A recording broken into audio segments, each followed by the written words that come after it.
తెలుగు రాష్ట్రాల్లో ఇప్పుడు ఏం నడుస్తోంది అని అడిగితే ఐబొమ్మ గురించి టాపిక్ నడుస్తోంది అని చెప్పాలి. ఎస్, ఐబొమ్మ. ఇప్పుడు దీని పేరెత్తని నోరు లేదు. ఇప్పుడు 1 వీక్ నుంచి తెలుగు స్టేట్స్లో టాప్ ట్రెండింగ్లో నడుస్తోంది ఈ టాపిక్. ఐబొమ్మ రవి అరెస్ట్ అవ్వడం, పైరసీ వెబ్సైట్ని క్లోజ్ చేయడం ఒక వర్షన్ మాత్రమే. మరో వర్షన్పై పెద్ద డిస్కషన్ నడుస్తోంది. అదే ఈ సైట్ల ద్వారా రవికి డబ్బులు ఎలా వచ్చాయి, ఎంత సంపాదించాడు, దీనిపై పోలీసులు క్లారిటీ ఇచ్చారు.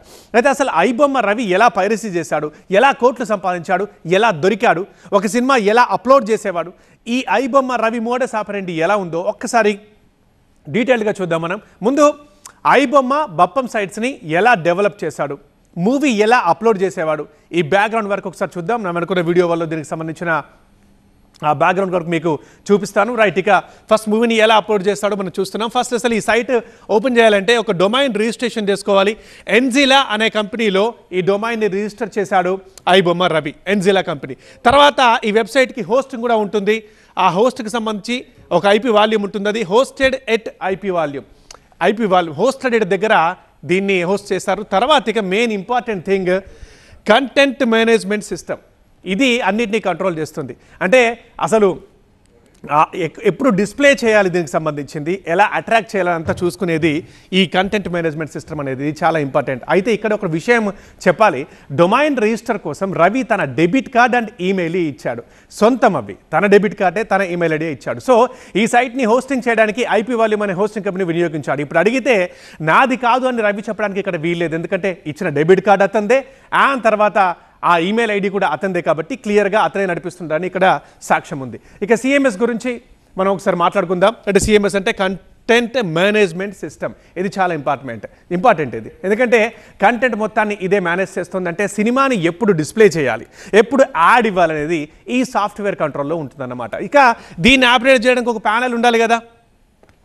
ఆ ప్యానెల్ అంటే ఇక్కడ మనకు మనుషులు వస్తారు, దీన్ని ఆపరేట్ చేయడానికి ఒక ప్యానెల్ ఉంటుంది, ఐబొమ్మ బప్పం ప్యానెల్. ఇక్కడ కొంతమంది ఉంటారు, సో వాళ్ళు దాన్ని ఆపరేట్ చేస్తూ ఉంటారు, ఈ సాఫ్ట్వేర్ని ఎప్పటికప్పుడు అప్డేట్ చేస్తూ ఉంటారు. ఇంకా ఆ తర్వాత మనం నెక్స్ట్ చూద్దాం క్రియేటింగ్ పోస్టర్. ఒక పోస్టర్ని, ఒక పోస్ట్ క్రియేట్ చేయడం. పోస్ట్ క్రియేట్ అంటే ఇక్కడ ఇన్ ద సెన్స్ ముందుగా పోస్టర్ని క్రియేట్ చేయడం. ఎస్, సినిమాల పోస్టర్లు తయారు చేస్తారు. ఇందుకోసం రవి ఫ్రెండ్ నిఖిల్, మీకు తెలిసే ఉంటుంది, ఈ కేసులో మనం చాలా మాట్లాడుకుంటున్నాం, నిఖిల్ సహాయం చేశాడు రవికి. తర్వాత ఈ పోస్టర్ తర్వాత ఒక లింక్ ఒకటి జనరేట్ చేస్తారు, మూవీ లింక్. ఈ లింక్ జనరేట్ చేసిన తర్వాత దాన్ని డౌన్లోడ్ లింక్ జనరేట్ చేస్తారు, దాని తర్వాత పబ్లిష్ చేస్తారు. అంటే స్ట్రీమ్ కావడానికి, ఐబొమ్మలో స్ట్రీమ్ కావడానికి ఒకటి ఉంటుంది, ఐబొమ్మలో మనం డైరెక్ట్ చూడొచ్చు, లేదా డౌన్లోడ్ చేయడానికి ఒక లింక్ ఉంటుంది, అది డౌన్లోడ్ చేసుకోవచ్చు. ఆ తర్వాత ఇవి క్రియేట్ చేసిన తర్వాత మూవీ పబ్లిష్ చేస్తారు. ఇది తన మోడస్ ఆపరెండి. అయితే ఇంకొక విషయం కూడా మనం తెలుసుకుందాం. అదేంటంటే అసలు మరి మనం దీనిలోకి ఎలా వెళ్తాం, వెళ్ళిన తర్వాత ఎలా డబ్బులు రవికి వస్తాయి, ఏవి మనల్ని అట్రాక్ట్ చేస్తాయి, దీని ద్వారా రవి ఏం సంపాదిస్తున్నాడు, అది ఇప్పుడు నెక్స్ట్ క్లిప్లో మనం చూద్దాం. అంటే ఇది చాలా ఇంపార్టెంట్, ఓకేనా. ఇక యూజర్ మనం చేసింది ఏంటి, మన వల్ల రవికి వచ్చింది ఏంటి చెప్పేది ఇక్కడ నేను క్లియర్గా చెప్తాను. యూజర్ విజిట్ మనం చూస్తాం, ఐబొమ్మ బప్పం అని మనం ఒకసారి గూగుల్లో సెర్చ్ చేస్తాం. అయితే అక్కడ రీడైరెక్ట్ స్క్రిప్ట్ అని ఉంటుంది. రీడైరెక్ట్ స్క్రిప్ట్ ఇది యాక్టివ్ అవుతుంది. ఇదేంటి, ఇది ఒక సాఫ్ట్వేర్. రీడైరెక్ట్ స్క్రిప్ట్ అనేది ఒక సాఫ్ట్వేర్, ఇది యాక్టివ్ అవుతుంది. ఇదేం చేస్తుంది అంటే యూజర్లని, అంటే మనం ఇప్పుడు సినిమా చూద్దామని మనం వెళ్తాం కదా ఆ సైట్లోకి, మనల్ని అట్రాక్ట్ చేసి ఎక్కడికి లాక్కెళ్తుంది, గేమింగ్ అండ్ బెట్టింగ్ వెబ్సైట్లోకి తీసుకెళ్తుంది. అదొక రూమ్, ఇక ఆ రూమ్లోకి మనల్ని తీసుకెళ్తుంది. అక్కడ గేమింగ్ సైట్లు ఉంటాయి, బెట్టింగ్ వెబ్సైట్లు ఉంటాయి, అవి మనల్ని రమ్మని అట్రాక్ట్ చేస్తూ ఉంటాయి. ఈ సైట్లో మీ అందరికీ తెలుసు గేమింగ్ అండ్ బెట్టింగ్ యాడ్స్ ఉంటాయి. సినిమా చూస్తుంటే మధ్య మధ్యలో యాడ్ కూడా వస్తుంటుంది. అండ్ మనం సైట్లోకి ఓపెన్ చేయగానే ఆ వస్తూ ఉంటే వెనకనే బ్యాక్ వస్తూ ఉంటాం. సో అవే ఈ గేమింగ్ అండ్ బెట్టింగ్ వెబ్సైట్లో. ఇది దీని ద్వారా అడ్వర్టైజ్ కంపెనీకి వెళ్తాయి, డబ్బులు వచ్చేస్తాయి. అంటే ఇంకేముంది, సింపుల్. ఆ బెట్టింగ్ అండ్ గేమింగ్ వెబ్సైట్లో వచ్చిన తర్వాత ఇంతమంది మా దగ్గరకు వచ్చారని చెప్పేసి అది డబ్బులు ఇవ్వడం మొదలు పెడతాయి. ఆ డబ్బులు ఇచ్చే కంపెనీలు ఏంటి, అడ్వర్టైజింగ్ కంపెనీలు, add cash and add star, ఇంకా ఉన్నాయి కూడా.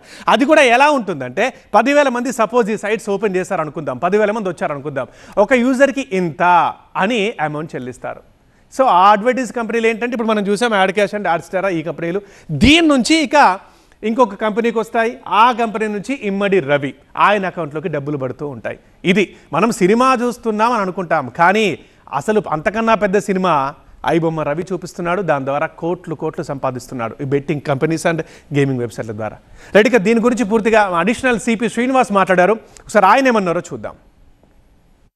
ఈ అడ్వర్టైజింగ్ కంపెనీస్ పే చేస్తాయి, ఇవి వీళ్ళకి పే చేస్తారు. ఈ కంపెనీస్ అన్ని కలిపి మళ్ళీ డైరెక్ట్గా మళ్ళీ ఇక్కడ యాడ్బుల్ కంపెనీ ఈజ్ హీజ్ కంపెనీ, ఇమ్మండి రవి కంపెనీ ఇది. అక్కడ నుంచి గేమింగ్ నుంచి యాడ్ క్యాష్కి ఆర్ యాడ్ స్టారాకి పోయి అక్కడ నుంచి మళ్ళీ ఇతని గేమింగ్ కంపెనీకి వస్తుంది. యాడ్బుల్ అనేది యాడ్ కంపెనీ అనేది, ఈ కంపెనీకి ఇతనికి డబ్బులు వస్తాయి. ఇది అంతా యూఎస్డిటీ రూపంలో వస్తాయి. యూఎస్డిటీ నుంచి డైరెక్ట్గా మళ్ళీ రవి యొక్క అకౌంట్కి ట్రాన్స్ఫర్ అవుతాయి. దిస్ ఈజ్ హౌ ఈ gets the money. So first of all ఇక్కడ నువ్వు సినిమా చూడడానికి యూజర్ పోయినప్పుడు డైరెక్ట్గా ఫస్టే నిన్ను ఇక్కడ గేమింగ్ సైట్కి తీసుకెళ్తాను. ఫస్ట్ గేమింగ్ సైట్కి లేదా బెట్టింగ్ యాప్స్ ఉన్నదానికి నీవు చూడాల్సిందే. బెట్టింగ్ యాప్స్ గేమింగ్ యాప్స్ ఉన్నప్పుడు నీవు అక్కడ టెంప్ట్ అయ్యి చాలామంది బెట్టింగ్ యాప్స్కి వెళ్ళిపోతారు, కొంతమంది గేమింగ్ యాప్స్కి వెళ్ళిపోయి అక్కడ డబ్బులు లాస్ అవుతారు, కొంతమంది ఇంకా ఎన్నో అనర్థాలు జరిగే ఛాన్సెస్ ఉన్నాయి. So this is how he receives the USDT. ఆ యూఎస్డిటీలో ఉన్న మనీని మళ్ళీ ఇండియన్ అకౌంట్స్లోకి మార్చుకొని ఇండియన్ కరెన్సీ లోపల ఫియట్ కరెన్సీ లోపల మార్చుకుంటాడు. This is how he generates the money, this is how he gets the money.